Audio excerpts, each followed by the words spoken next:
Lockdown 4 पर गौतम बुद्ध नगर के लिए नई गाइडलाइन जारी कर दी गई हैं।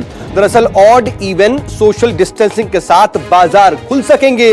रेस्टोरेंट और मिठाई की दुकानों से होम डिलीवरी को भी मंजूरी मिल चुकी है, यानी कि अब नोएडा में भी बाजार गुलजार हो जाएंगे। शाम 7 बजे से सुबह 7 बजे तक हालांकि जरूरी सेवाओं के अलावा पाबंदी रहेगी, लेकिन सुबह 7 से शाम 7 के बीच आप काफी कुछ अब नॉर्मल देख पाएंगे, क्योंकि metro, school, college, cinema hall, mall और जिम बंद रहेंगे, लेकिन इसके अलावा कुछ दुकानें ऑड इवन की तर्ज पर खुलेंगी। आपको बता दें कि गौतम बुद्ध नगर में जहां लगातार कोरोना के मामले सामने आ रहे थे, लगातार एहतियात बरता जा रहा था प्रशासन की तरफ से, अब कहीं ना कहीं ढील देने की कोशिश, हालांकि जो तमाम रियायतें देने की बात कही गई है उसके अलावा कुछ चीजों पर पाबंदी बनी रहेगी। Metro, school, college, cinema hall, mall, gym और स्विमिंग पूल की ये पूरी तरह से बंद रहेंगे। सभी धार्मिक गतिविधियों पर भी रोक जारी रहेगी। और हमारे पॉलिटिकल एडिटर रमन कुमार इस वक्त न्यूज रूम से लाइव मेरे साथ जुड़ रहे हैं। रमन, अब जैसा कि दिल्ली में एक तरीके से देखा जा रहा है कि नॉर्मलसी, और ये मान के चला जा रहा है कि लॉकडाउन का जो एक उसकी मियाद थी वो पूरी हो गई है। अब नोएडा में भी इसी तर्ज पर आगे कम से कम रियायत देने की कोशिश।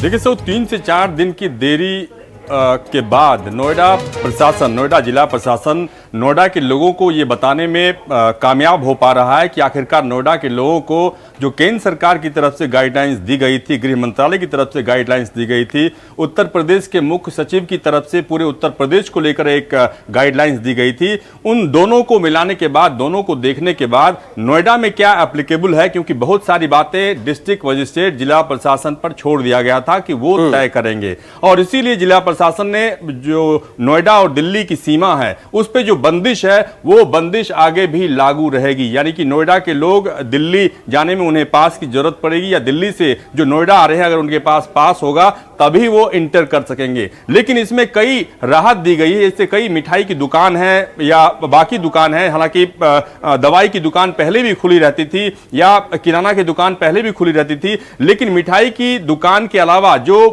साजो सामान की जरूरत की सामान है वो उनको खुलने की अनुमति दे दी गई है। और साथ ही साथ एहतियात ये बरता गया है कि 5 से ज्यादा लोग एक समय में दुकान के आसपास नहीं रहेंगे और सोशल डिस्टेंसिंग का फॉर्मूला उन्हें लागू करना पड़ेगा। पार्क में मूवमेंट के लिए भी एक समय सीमा तय की गई है।